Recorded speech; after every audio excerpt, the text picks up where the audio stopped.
Salut les abonnés, j'espère que vous allez bien.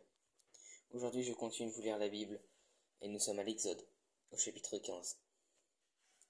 Cantique de Moïse et d'Israël. Alors Moïse et les Israélites chantèrent ce cantique en l'honneur de l'Éternel. Je chanterai en l'honneur de l'Éternel, car il a fait éclater sa gloire. Il a précipité le cheval et son cavalier dans la mer. L'Éternel est ma force et le sujet de mes louanges. C'est lui qui m'a sauvé. Il est mon Dieu, je le célébrerai. Il est le Dieu de mon Père, je proclamerai sa grandeur. L'Éternel est un vaillant guerrier. Son nom est l'Éternel. Il a jeté dans la mer les chars du Pharaon et son armée. Ses combattants d'élite ont été engloutis dans la mer des Roseaux. Les vagues les ont couverts. Ils sont descendus au fond de l'eau, pareil à une pierre. Ta main droite, Éternel, est magnifique de ta force. Ta main droite, Éternel, a écrasé l'ennemi. Par la grandeur de ta majesté, tu renverses des adversaires. Tu déchaînes ta colère et les dévores comme de la paille. Tu as soufflé et l'eau s'est rassemblée. Les courants se sont dressés comme une muraille. Les vagues se sont durcies au milieu de la mer.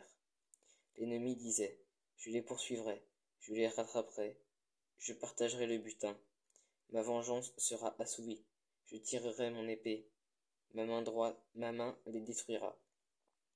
Tu as soufflé de ton haleine. La mer les a couverts. Ils se sont enfoncés comme du plomb dans l'eau profonde. Qui est semblable à toi parmi les dieux, Éternel? Qui est comme toi, magnifique de sainteté, redoutable, digne d'être loué, capable de faire des miracles?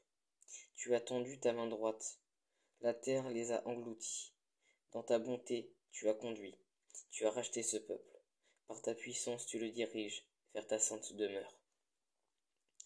Les peuples l'apprennent et ils tremblent. La douleur s'empare des Philistins. Les chefs d'Édom sont épouvantés. Un tremblement s'empare des guerriers de Moab. Tous les habitants de Canaan perdent courage. La terreur et la frayeur les surprendront.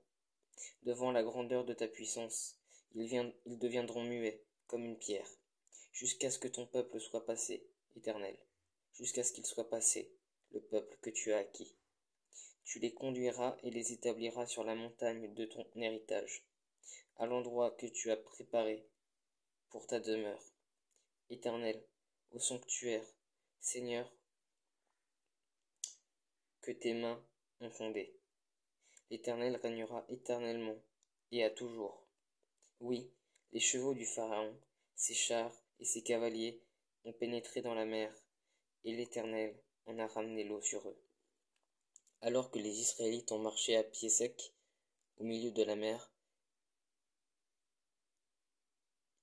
Myriam, la prophétesse, la sœur d'Aaron, prit la main d'un tambourin, et toutes les femmes sortirent à sa suite.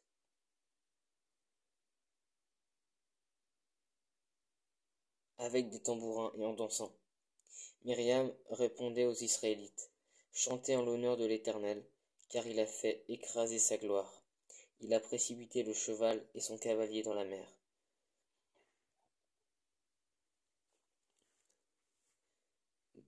L'eau de Mara.